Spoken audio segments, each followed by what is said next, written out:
बिस्मिल्लाहिर्रहमानिर्रहीम। चैप्टर का last topic और हमारे असाइनमेंट के तौर पे भी लास्ट टॉपिक ही है which is dimension and physical quantity, जिसके बारे में मैंने आपको पढ़ा दिया था और जिसकी मैंने ये 5 डायमेंशन आपको बता दी थी। बाकी 5 डायमेंशन मुझे आज बतानी थी, आपको मैंने एज अ होमवर्क दिया हुआ। सही है, तो उम्मीद करता हूँ सबने कोशिश की होगी कम से कम, और अक्सर का आंसर भी सही आ गया होगा। ओके, तो मैं आंसर रिवील करने जा रहा हूँ। तो बेटा डायमेंशन ऑफ एक्सेलरेशन का डायमेंशन यानी कि किसी भी क्वांटिटी का डायमेंशन निकालने के लिए मैंने कहा था या तो फॉर्मूला याद या फिर यूनिट याद होना चाहिए आपको। ओके, तो एक्सेलरेशन का यूनिट सबको याद है। एक्सेलरेशन का यूनिट क्या होता है? मीटर पर सेकंड स्क्वायर होता है। ऐसी है ना भाई, एक्सेलरेशन का यूनिट क्या होता है? मीटर पर सेकंड स्क्वायर। ओके, मीटर आपके पास लेंथ है, सही, तो आपने लेंथ लिख दिया। ये लो भाई, इसका डायमेंशन तो लिख आ गया। सेकंड का डायमेंशन टाइम होता है, तो ये टी लिख दिया आपने, और स्क्वायर है तो आपने स्क्वायर भी लगा दिया। स्क्वायर अच्छा आपकी मर्जी है, आप ब्रैकेट के अंदर लगाएं बाहर लगाएं कोई मसला नहीं है, दोनों सही तरीके हैं। ओके, और फिर फाइनली क्या हो जाएगा? ये मैंने कहा था सिंगल उसमें लिखते हैं इसको, तो सिंगल उसमें लिख दीजिए आप एल टी, और जब क्वांटिटीज को साथ लिख रहे हैं उस तरह से तो ब्रैकेट, एक ही ब्रैकेट के अंदर तीनों को लिखते हैं, दोनों को लिखते हैं, जो भी ये आना चाहिए। सबने ये आंसर निकाला, इसी तरीके से निकाला है। अगर यही करा है तो बेटा आपका answer L T minus two ही होना चाहिए। ओके, यही आपकी डायमेंशन। प्रेशर का फॉर्मूला यूनिट याद होना चाहिए आपको। What is the unit of pressure या what is the formula of pressure? कौन बताएगा भाई?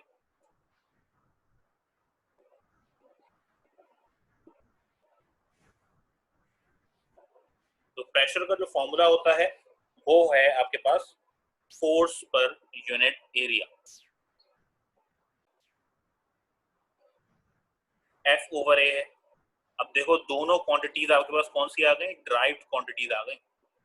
सही, फोर्स का यूनिट हम न्यूटन लिखते हैं, लेकिन डायमेंशन निकालने के लिए इसका पूरा वाला यूनिट चाहिए होता है, विच इज किलोग्राम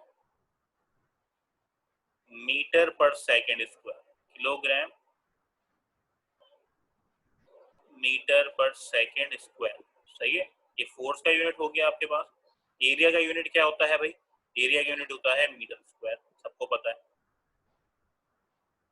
सही है भाई। अब सिंप्लीफाई करने का क्या तरीका है?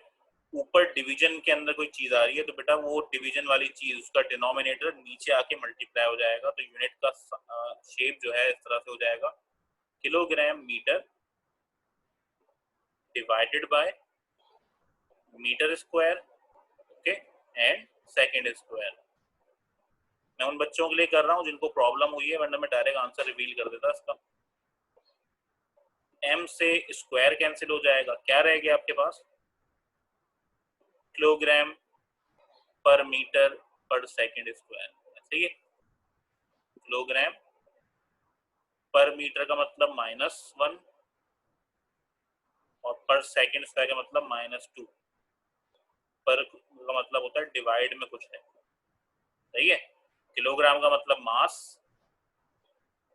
मीटर का मतलब लेंथ, लेंथ का इनवर्स आ जाएगा, और सेकेंड का मतलब टाइम, टाइम का -2 आ जाएगा। सही है भाई, टाइम का -2 आ जाएगा, और यही डायमेंशन आनी चाहिए, यही डायमेंशन है आपके पास।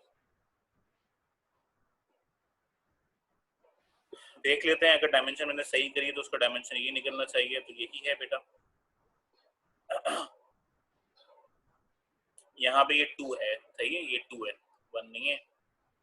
ml इनवर्स t -2 है, सही है, t -2 है। ये यहाँ मेरी गलती है, मैंने इसको -1 ही लिख दिया गलती से। ये 2, सही है भाई, ये सेकेंड स्क्वायर होता है, सेकेंड नहीं होता। ओके, मैच कर लीजिएगा, यही आंसर आ रहा है आप लोगों का, वेरी गुड। अच्छा जी, टाइम पीरियड को आपकी मर्जी है, आप कैसे भी निकाल दें, क्योंकि टाइम है तो डायरेक्ट इसका आंसर आप बिना सॉल्व करे भी लिख सकते हैं, विच इज टी। सही है, टी की पावर 1 या टी एक ही बात है। Frequency is a inverse of time तो आप इसी का इनवर्स कर दें। इनवर्स का मतलब क्या होगा, पावर के ऊपर -1 आ जाएगा, पावर में क्या आ जाएगा -1। ओके, यहाँ पे 1 गायब है, मैं 1 लगा देता हूँ। ओके, और पावर, पावर का फॉर्मूला क्या होता है जी भाई, पावर का फॉर्मूला क्या होता है? कोई सी पावर ले सकते हो, उसको आप इलेक्ट्रिक पावर समझ लो, आप उसको मैकेनिकल पावर समझ लो। तो पावर का फॉर्मूला मैं ज्यादातर वर्क से निकालता हूँ, और पावर का फॉर्मूला होता है, हाँ जी, कुछ बच्चों ने डिफरेंट डिफरेंट बताया, जो आपको आसान लगे बेटा।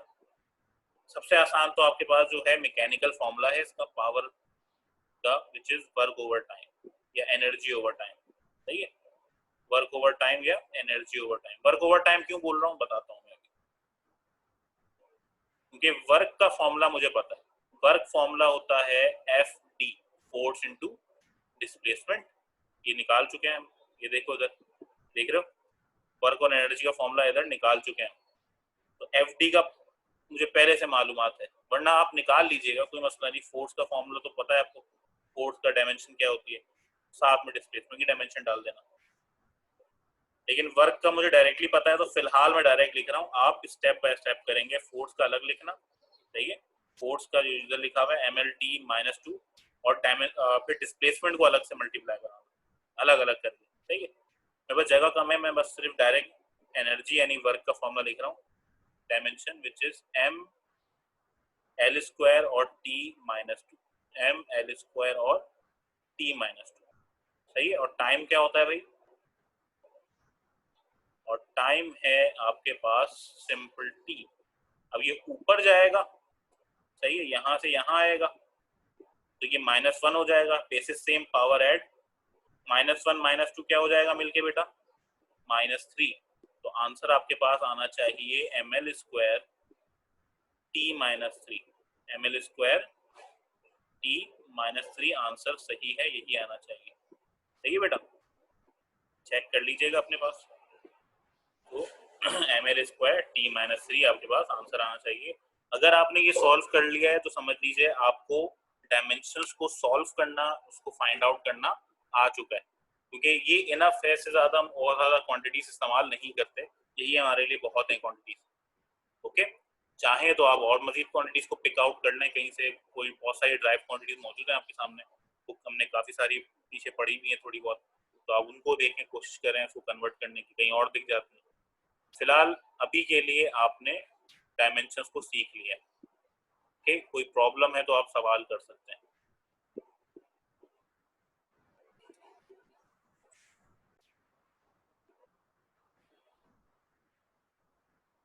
अच्छा, डायमेंशन की 4 टाइप्स हैं, यानी कि आप 4 तरह से डायमेंशंस को देख सकते हैं कि किस किस तरह के डायमेंशंस होते हैं। तो पहली डायमेंशन है आपके पास वेरिएबल्स वाली, यानी कि ऐसी डायमेंशन जिनकी जो वेरिएबल हो, मतलब यानी कि उनका मैग्नीट्यूड चेंज हो रहा हो, ओके। और ऐसी डायमेंशन को हम वेरिएबल या डायमेंशनल वेरिएबल्स कहते हैं। जैसे कि स्पीड है, ये आपके पास मीटर पर सेकंड है, यानी कि स्पीड आपके पास लेंथ और टाइम पे डिपेंड कर रही है, जो कि कुछ भी हो सकती है, हर वक्त चेंज होती रहती है। एक्सीलरेशन का भी यही ताल्लुक है, सही है, वेलोसिटी पर मीटर, वेलोसिटी पर सेकंड स्क्वायर, सही है। वेलोसिटी ओवर टाइम है, यानी कि वेलोसिटी चेंज होगी तो टाइम भी चेंज होगा साथ साथ, और टाइम और वेलोसिटी साथ साथ चेंज हो रही है तो एक्सीलरेशन भी चेंज होगी। सेम इज फोर्स की बात है, F=ma। तो वो क्वांटिटीज जो रेगुलरली चेंज होती रहती हैं उनको हम वेरिएबल डायमेंशनल कहते हैं, वेरिएबल डायमेंशन के अंदर आती हैं इनकी बातें। उसके बाद आता है डायमेंशनल कांस्टेंट, ऐसे कांस्टेंट जिन जो वैल्यू तो रखते हैं, जो यूनिट भी रखते हैं, लेकिन वो कांस्टेंट है, सही है। ऊपर वैल्यू और यूनिट दोनों रखते थे, लेकिन वो वेरिएबल थे, वैल्यू चेंज होती रहती है। नीचे वाले वैल्यू और यूनिट दोनों रखते हैं, बट इनकी वैल्यू कांस्टेंट रहती है। जैसे स्पीड ऑफ लाइट कांस्टेंट है, आप सबको याद है, 3 exponent 8 कभी चेंज नहीं हो सकती। मास ऑफ अर्थ 6 exponent 24 हमेशा यही रहेगा, इसके अलावा कुछ नहीं होगा केजी के अंदर। Charge of electron 1.6 exponent-19 coulomb, यही रहेगा, कभी चेंज नहीं होगा। और सो ऑन, बहुत सारी ऐसी चीजें हैं, जैसे वैल्यू ऑफ जी है, स्मॉल जी 9.8 मीटर पर सेकंड स्क्वायर रहती है हमेशा। ठीक है, बहुत सारी चीजें हैं जो कांस्टेंट है, उसको हम डायमेंशनल कांस्टेंट कहते हैं, यानी उनका डायमेंशन भी निकाल सकते हैं लेकिन उनकी वैल्यू कांस्टेंट रहती है। फिर आते हैं dimensional less variables. Dimension less का मतलब जिनके कोई यूनिट नहीं होता, जिनका हम यूनिट नहीं लिख सकते, वो डायमेंशन लेस कहलाते हैं।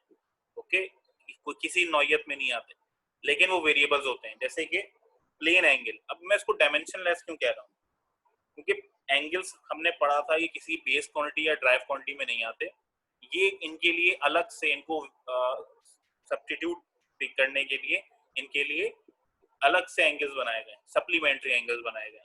कोई ऐसा उनको यूनिट नहीं दिया गया किसी चीज से ड्राइव होकर आया हो। ओके, तो प्लेन एंगल, सॉलिड एंगल या फिर शेप का कोई चेंज जिसको हम स्ट्रेन कहते हैं, ये आपके पास डायमेंशन लेस वेरिएबल्स कहलाते हैं। चेंज तो हो रहे हैं लेकिन इनका कोई खास यूनिट नहीं है। शेप चेंज होने का कोई यूनिट तो नहीं है ना, सही, उसको हम बोलते हैं बस शेप चेंज हो गया। तरीके से एंगल चेंज होने का यूनिट है लेकिन वो यूनिट सप्लीमेंट्री यूनिट है, हमने अपनी आसानी के लिए बनाया हुआ है। ओके बेटा, तो ये कहलाते हैं डायमेंशन लेस वेरिएबल, जो चेंज भी हो रहे हैं लेकिन उनकी यूनिट्स मौजूद नहीं है। Same as dimensionless constant, ऐसे कांस्टेंट जिनका ना यूनिट है और ना ही उनकी वैल्यू चेंज हो रही होती है, जैसे कि प्योर नंबर, कोई भी नंबर लिख दो 1 2 10,000, तो वो वही है, इसके अलावा कुछ नहीं है, और ना ही उनका कोई यूनिट चाहिए होता है उनको बताने के लिए, तो डायमेंशन लेस कांस्टेंट। कोई आपके पास पाई की वैल्यू, पाई की वैल्यू 3.142 हमेशा रहती है, कोई यूनिट नहीं रखता और ना ही इसमें कोई चेंज आता है। इस तरह से बहुत सारे ऐसे कांस्टेंट मौजूद हैं जिनको आप डायमेंशन लेस कांस्टेंट कह रहे होते हैं।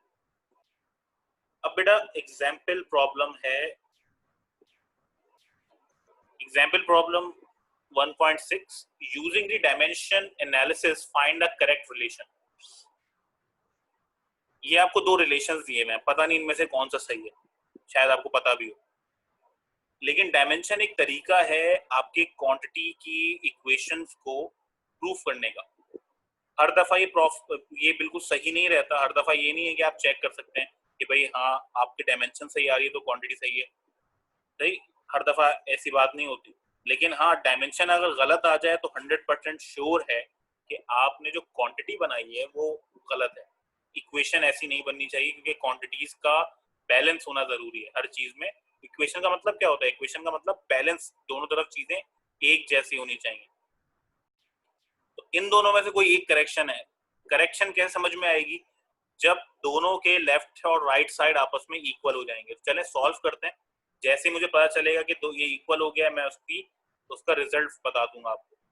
तो सबसे पहले गिवन जो है आपको फोर्स के बारे में, अब देखो डायमेंशन या तो पहले निकाल लो या आप सॉल्यूशन के दरमियान निकालो, आसानी ये होती है आपको डायमेंशन पहले से पता हो।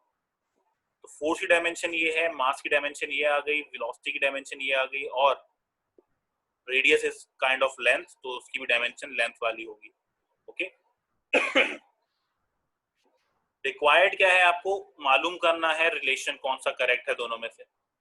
सॉल्यूशन स्टार्ट करते हैं। पहले मैं पहले वाले ए वाले पार्ट की बात करूंगा। तो फ्रॉम लेफ्ट हैंड साइड, अब पहले लेफ्ट हैंड साइड को इस्तेमाल करें, विच इज फोर्स, और फोर्स की डायमेंशन क्या है।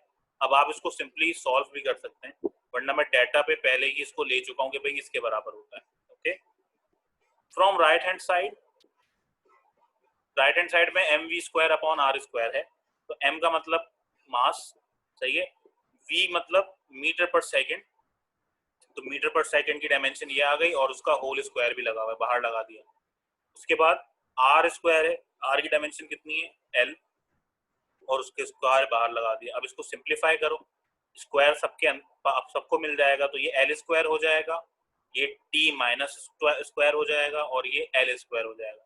बेटा एल स्क्वायर से एल स्क्वायर यहाँ पे कैंसिल हो रहा है, आप यहाँ देख पा रहे होंगे, ये दोनों आपस में कैंसिल हो जाएंगे। क्या रह जाएगा यहाँ पे, यहाँ पे रह जाएगा M T minus two only. क्या आपके पास लेफ्ट हैंड साइड और राइट हैंड साइड इक्वल हैं? बिल्कुल भी नहीं। राइट लेफ्ट हैंड साइड में M L T minus two आ रहा है और यहाँ पे एम टी माइनस टू आ रहा है। इसका मतलब ए वाला relation is not correct, obviously second वाला करेक्ट हो जाएगा, लेकिन आप फिर भी इसको सॉल्व करके देखें। बी वाला करके देखते हैं, वही काम, लेफ्ट हैंड साइड लीजिए, लेफ्ट हैंड साइड क्या है, M L T minus two, okay, right hand side क्या है, mv square upon r। Okay, m is mass, v square मतलब मीटर पर सेकंड लिखोगे उसका होल स्क्वायर, तो उसके डायमेंशन के साथ होल स्क्वायर, और रेडियस के स्क्वायर नहीं है तो सिर्फ लेंथ l आ जाएगा। सिंप्लीफाई करो उसको, स्क्वायर दोनों को मिलेगा, l स्क्वायर t माइनस 2 हो जाएगा। बेटा l से स्क्वायर कैंसिल हो जाएगा यहाँ पे, सही है, ये लेंथ पूरी की पूरी कैंसिल हो गई और यहाँ पे स्क्वायर कैंसिल हो जाएगा।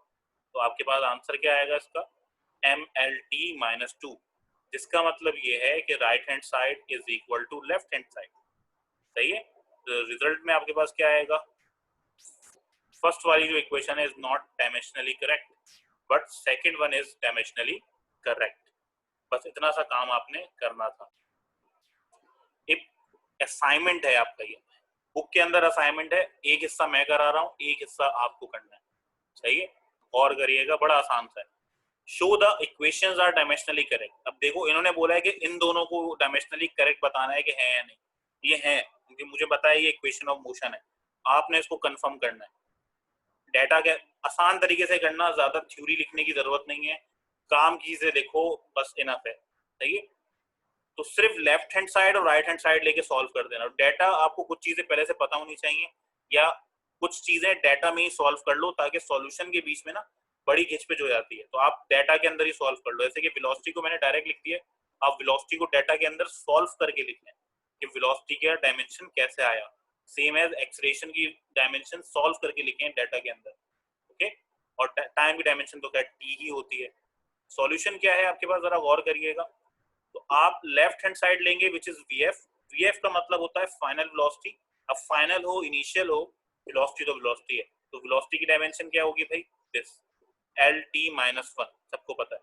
राइट हैंड साइड की तरफ आ जाते हैं जिसके अंदर तीन क्वांटिटीज हैं आपके पास, वेलोसिटी भी है, एक्सलेरेशन भी है, टाइम भी है। तो वेलोसिटी का unit I mean dimension, acceleration का डायमेंशन और टाइम का डायमेंशन। टाइम और एक्सलेरेशन के डायमेंशन को मल्टीप्लाई कर लो, पहले कर लिया मल्टीप्लाई, और अब आपके पास आपको नजर आ रहा होगा L1t-1 L1t-1, दोनों डायमेंशन सेम है। तो सेम चीजों को जब ऐड किया जाता है तो क्या आंसर आता है, ऑब्वियसली वो 2 टाइम्स हो जाता है। लेकिन आप इस बात को याद रख लें कि इन डायमेंशन आप कांस्टेंट्स को कोई भाव नहीं देते, कांस्टेंट्स को कोई मुंह नहीं लगाते। यानी 2 इज अ कांस्टेंट, तो कांस्टेंट की कोई यहाँ वैल्यू नहीं है डायमेंशन के अंदर, तो मैं नीचे खुद ब खुद 2 को गायब कर दूंगा। सही है, यानी 2 यहाँ से गायब हो जाएगा, स्किप हो जाएगा, क्योंकि 2 इज अ कांस्टेंट। तो क्या मैं बता सकता हूँ कि आपके पास इक्वेशन ए इज राइट और करेक्ट, तो जी बिल्कुल। Hence left hand side equal to right hand side, so given equation is dimensionally correct. बात समझ में आ गई आप लोगों के, समझ बेटा, एक मिनट रुक जाओ। तो बेटा that's all for today, thank you, Allah Hafiz.